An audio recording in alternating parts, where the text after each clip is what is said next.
All right. I think this will be the end of 6.5 for us. So same kind of stuff as before. We're just doing it for mass conversions now. Mass meaning our weight.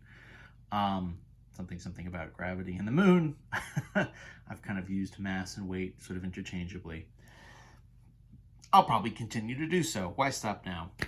Our two pivot points, and you can kind of see this is sort of similar to the volume setup. We'll kind of have one to go from metric to the American, and so that's every 1 kilogram is about 2.2 pounds.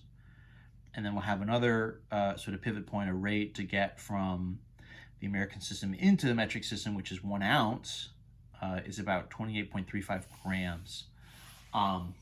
It's an interesting one here. The contrast in the two systems, you can really see a little more clearly. An ounce for us in terms of weight or mass, I think day to day, you probably think of as kind of small. I would guess in the American system, a lot of people would think of pounds as kind of the standard unit. All this stuff is relative, of course, depending on what you're trying to measure. If you're trying to measure out, chemicals in a chemistry experiment or, different things, right? Like you're trying to make a medicine or something and you're a pharmacist, you're probably not going to measure out your ingredients in pounds. You probably measure it in ounces or maybe more likely grams or milligrams. But in any event, you can see here, right, 2.2 pounds is 1 kilogram. Kilogram is sort of our highest metric kind of weight unit. Whereas pounds is sort of the standard. A gram here, 28 of them and change to get to 1 ounce. You can just really see the size difference there. In any event, let's do a few more examples. You're probably getting a little sick of this. I'll maybe just do a couple each here. It's all very, very similar to what we've been doing. Of course, it's just slightly different setups. So if I've got, let's do 8,800 kilograms. Let's do that into tons, actually. That's kind of interesting, right? You're thinking of your biggest unit into your biggest unit. We don't have that conversion exactly, so we need a path. I know I can get from kilograms to pounds, which would work, and then pounds to tons is not a really big deal, right? That's 2,000 pounds for every ton.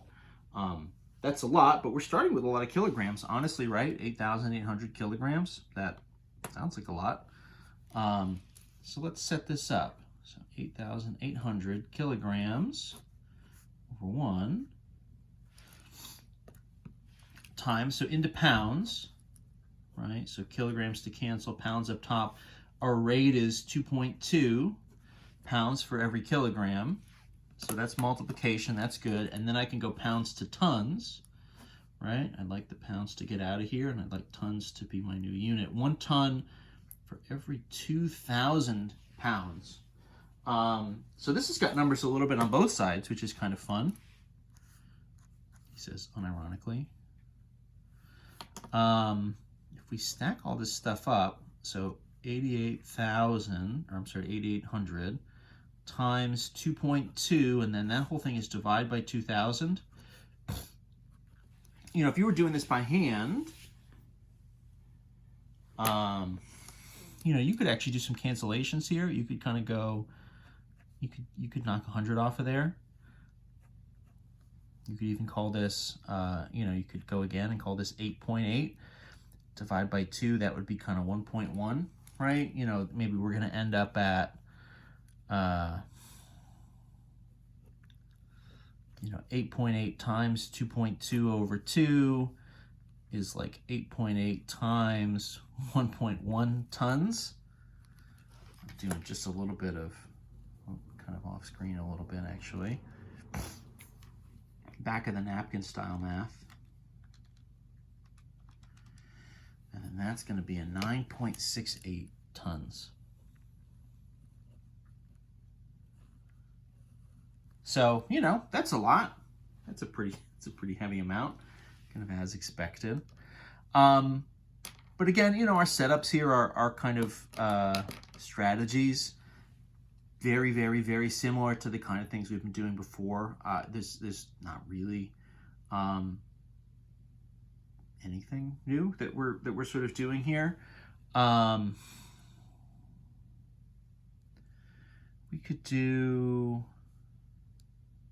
let's just jump over, how about 35 ounces into centigrams.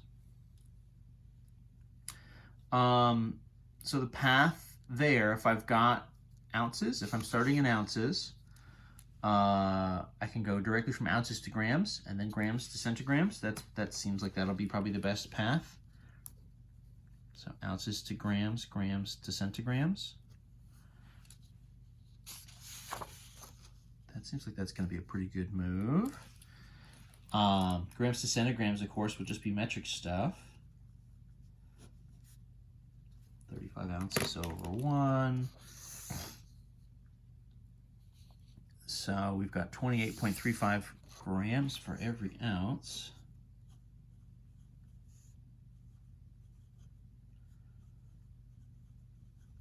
Right, so that's just going to be straight multiplication. And then from there, right, we'll need to convert that into centigrams. So we'll do that second. So ounces for ounces. So this is just, right, 35 times 28.35. That's going to get me grams. I'm going to have to run that off to the side here. 28.35, 992.25.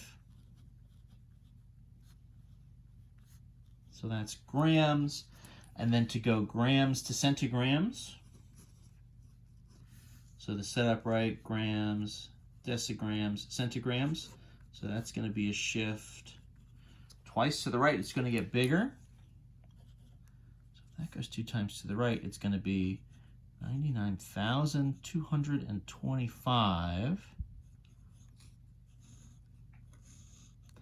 centigrams. Something kind of like that. Right?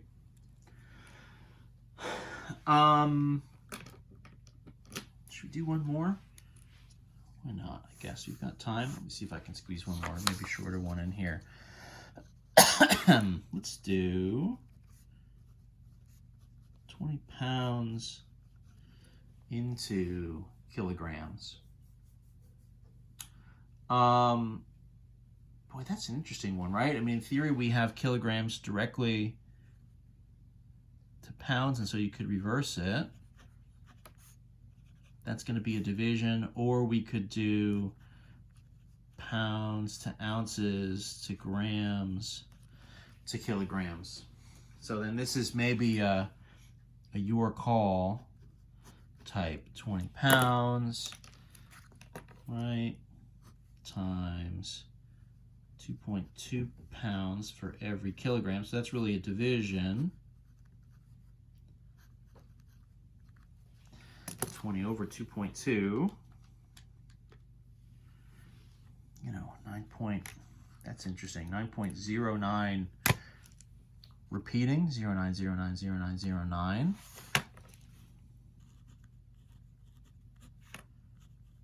Right, so both of those guys repeat. I'd love to squeeze this in this last little space. This is a little bit unreasonable, and yet let's do it. So another version, right? 20 pounds over 1 times, so pounds to ounces, right? 16 ounces for every pound, times ounces to grams,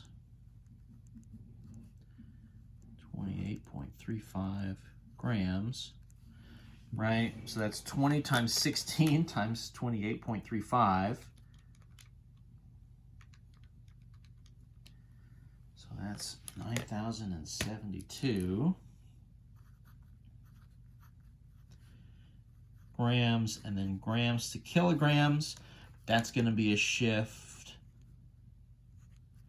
3 to the left.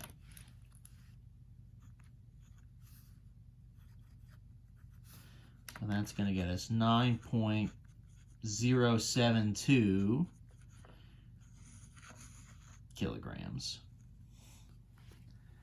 So, you know, in theory, either of those work. I think, again, just to emphasize now at the very, very end of these videos, you know, certainly in the homework, they're going to want pretty specific answers. They want answers based off of these very particular unit conversion values, and they're not really going to want them, you know, rounded off, right? You're not going to just call that a 9 or a 9.1 necessarily. They're going to have to sort of tell you how many decimals they want it rounded to.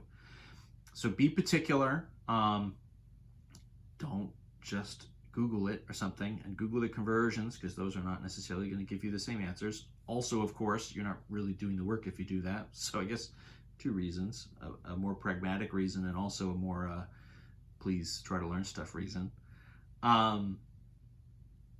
But that's the setup. So that's 6.5. It's pretty tedious. I'll be honest. You know, just working with these numbers is not super fun. It's a lot of the same kind of setups we've been doing. It's just now the numbers are bad. So that's not really a selling point. There's not really much to sell about this section. I think if anything, it just sort of serves to kind of emphasize how much these two number systems, these two measurement systems, don't really work all that well against each other, right? And in that sense, you know, maybe how, if you see how nice the metric system is, how everything is just shifting by tens, you know, maybe that's a number system we should, and a measurement system we should be trying to use a little bit more. Something to consider. Anyway, that's 6.5. We got one more section in Chapter 6 coming up, where we'll talk about time conversions and speed conversions. So see you there.